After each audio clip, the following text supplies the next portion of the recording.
बिस्मिल्लाहिर्रहमानिर्रहीम। ले जी, Israeli media ने भांडा फोड़ दिया।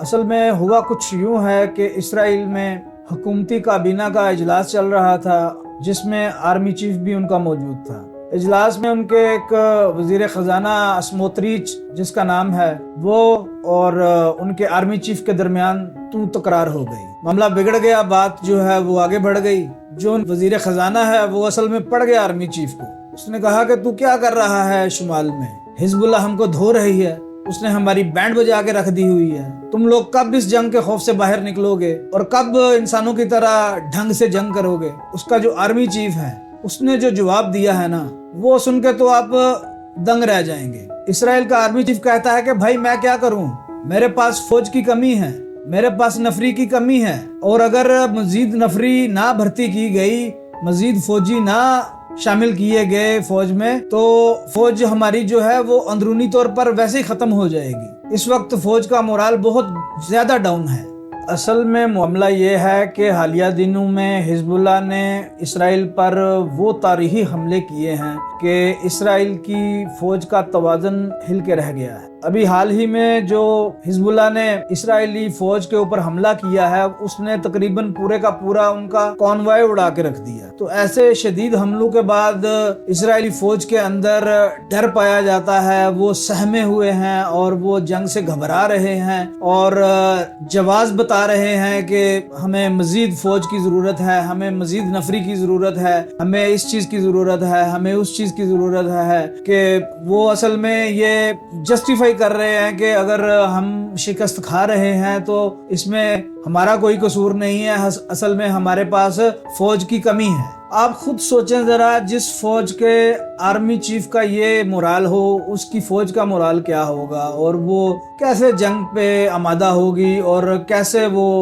बरसरे पे कार आएगी।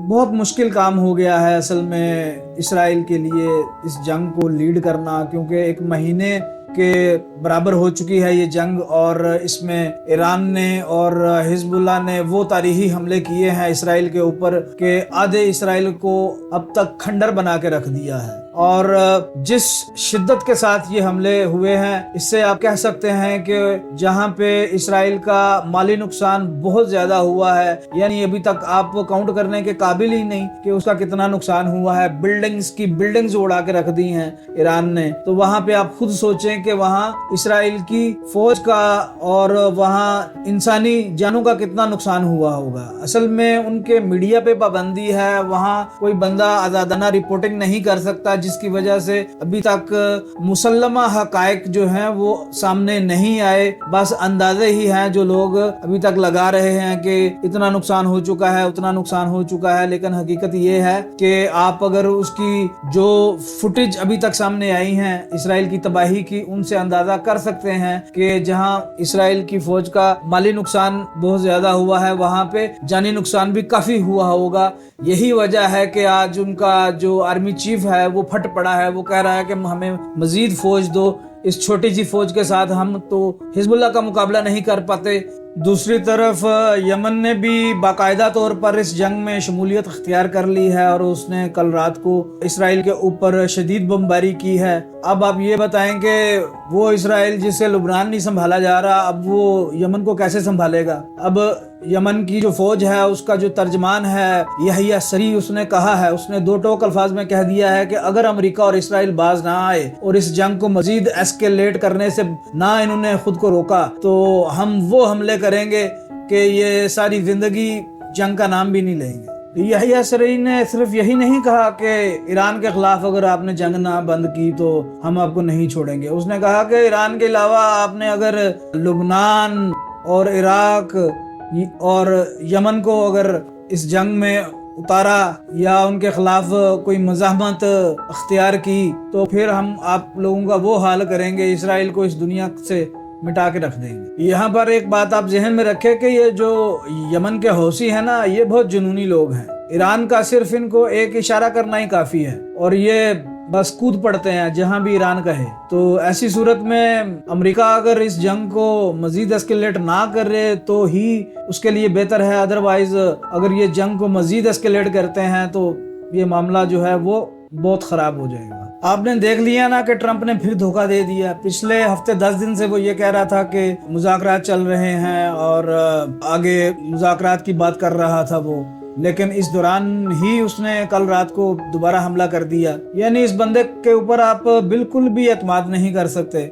और दूसरी तरफ रशिया ने भी खबरदार किया है अमेरिका को। उसने कहा है कि भाई बस कर दो, अब बाज आ जाओ। तुम दुनिया में जहां भी जंग लेकर जाते हो, तुम्हारा एक ही मकसद होता है कि वहां के आयल और तेल और मादनियात पर कब्जा करना।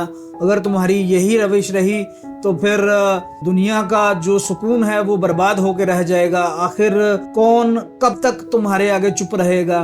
कोई कितना ही मजलूम क्यों ना हो, मुसलसल मार खाने के बाद आखिर मजलूम से मजलूम तर भी जो है वो सर उठा लेता है और मरने पर तैयार हो जाता है।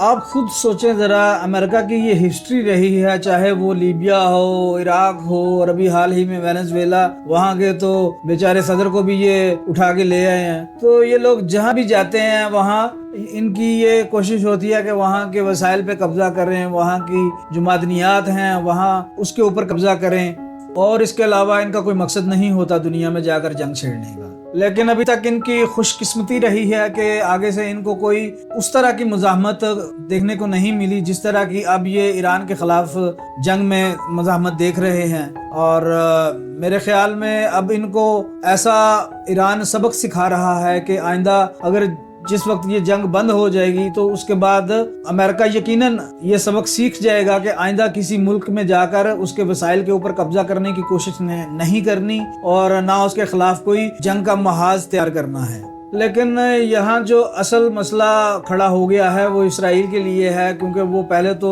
लुबनान के साथ नबर्द आज़मा था, हिजबुल्लाह उसको टफ टाइम दे रहा था और अब उसको यमन के हौसियों का भी सामना करना पड़ रहा है। तो ऐसे में इसराइल के लिए टाइम जो है वो मुश्किल से मुश्किल होता जा रहा है इस जंग में, और उसको खुद को स्टेबल करने में बहुत मुश्किल पेश आ रही है। और ऐसे में उसका आर्मी चीफ भी आपने सुन लिया कि उसका मोराल क्या है, उसकी फौज का मोराल क्या है। तो ओवरऑल इसराइल के लिए खुद को इस जंग में आगे लेकर जाना और ज़हनी तौर पर खुद को तैयार रखना इस जंग के लिए, ये उनके लिए बहुत मुश्किल काम है। आप सिर्फ मुल्क का जो सरबराह होता है, आपका जो सदर होता है या वज़ीर आज़म होता है, सिर्फ उसके कहने से या ना कहने से कोई काम नहीं होता। असल में मामला ये होता है, अगर आप खास तौर पर जंग की बात करें तो आपकी आर्मी ज़हनी तौर पर तैयार होनी चाहिए, आपके पास वसाइल इतने होने चाहिए। लेकिन इसमें तो कोई शक नहीं, इसराइल के पास वसाइल की तो कमी नहीं, लेकिन इसमें दो राय नहीं कि उनके पास पहले ही लोग बहुत कम हैं, यानी यहूदियों की तादाद पहले ही दुनिया में बहुत कम है। और ऐसे में वो दुनिया के साथ हर वक्त मिडल ईस्ट में लोगों को आंखें दिखाते रहते हैं और हर वक्त जंग की बातें करते रहते हैं, और ईरान के साथ वो हर वक्त जंग की कोशिशों में मसरूफ रहते हैं। और ईरान की तो आर्मी बहुत बड़ी है, तो इसराइल की तो खुद की आबादी थोड़ी सी है, तो उसमें आर्मी क्या निकलेगी। और उनके आर्मी चीफ ने जैसा कि खुद कह दिया कि हमें नफरी की मजीद ज़रूरत है। तो ऐसे में आप खुद सोच लें कि उसको इस जंग में लीड करने के लिए अगर मजीद आर्मी ना मिली तो ये लड़ने से पहले ही शिकस्त खा जाएंगे। असल में नेतन्याहू को ये जंग छेड़ने की जल्दी पड़ी हुई थी। वो ये चाह रहा था कि मैं किसी तरह अपने ग्रेटर इसराइल के ख्वाब को पूरा कर लूं और हिस्ट्री में अपना नाम लिखवा लूं। लेकिन हकीकत ये है कि अभी उसकी आर्मी की तादाद बहुत थोड़ी है, उसको मजीद अपनी आर्मी को तगड़ा करने की ज़रूरत थी।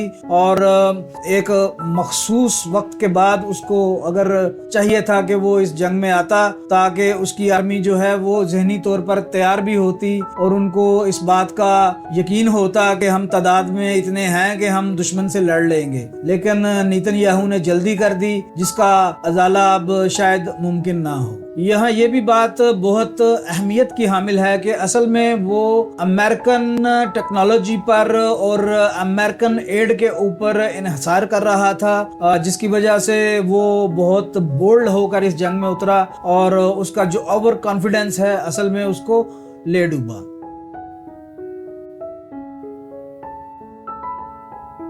अजम टीवी को सब्सक्राइब कीजिए, वीडियो को लाइक कीजिए, शेयर कीजिए और कमेंट सेक्शन में अपनी राय का इजहार ज़रूर कीजिए।